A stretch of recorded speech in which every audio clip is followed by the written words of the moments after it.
This is Jimmy. I'm Julianne. Jimmy and Julianne Rawls. We run Rawls Auto Auction in Leesville, South Carolina. It's been in existence since 1938. Jimmy's father came up with the idea of the very first auction in the country. Everybody thought he was crazy.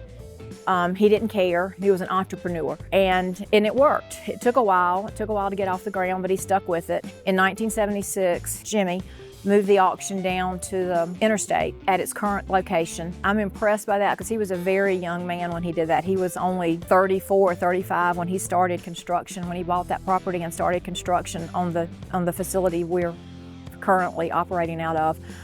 That was a big undertaking for a young man. I met him in '84. We married in '86, and I've been working for him, with him, ever since. So around the year 99, 2000, he decided to add on to the auction, and we vacillated back and forth about where to add, what to do, and with some direction and some advice from some other people in the industry, he decided to T-bone off the back, and so he added 7 lanes off the back. Jimmy got into the classic cars. That was his doings. I've always loved old cars. I mean, since I was that big. My parents said that I'd sit out on the porch when I was about 5 years old. And every time a car came by, I'd say it was a Dodge, it was a Chevrolet, it was a Ford, because they all looked alike. You know, back they were a little different. And I just always loved them. I always loved them. I bought a couple, didn't keep them, I just flipped them, made a little money. And then I started buying a little bit better, and then I kind of got hooked on it. And it's grown into this. It seems like yesterday when we just started buying 1 or 2 here and there, and then all of a sudden you look up and here is all this. And we have 2 barns, or 2 museums. We call them car barns. All the cars together, about 102. And I started collecting signs, which everybody likes to collect signs. I tell people it's a hobby that kind of evolved into an addiction. It's what this whole thing is. But we love it and all that. But it comes a time when, the maintenance, you got to keep these cars up and crank them and do all the stuff to them. And it comes a time to buy and a time to sell. Well, there's a season. Life has seasons. Yeah.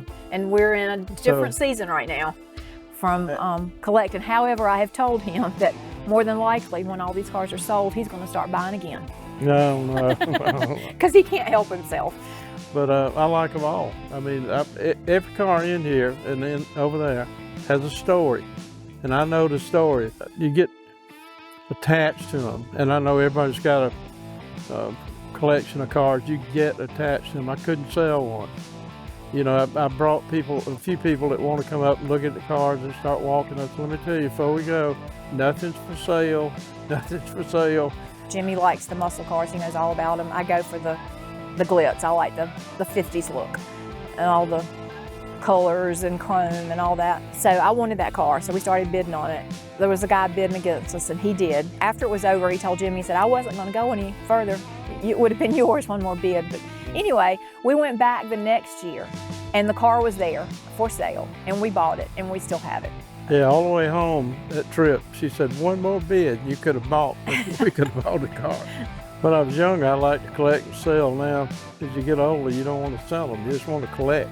You want to look at them. You don't break your heart when you sell one.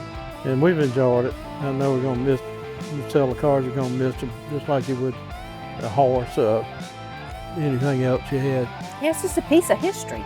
You look, and that's years and years of history.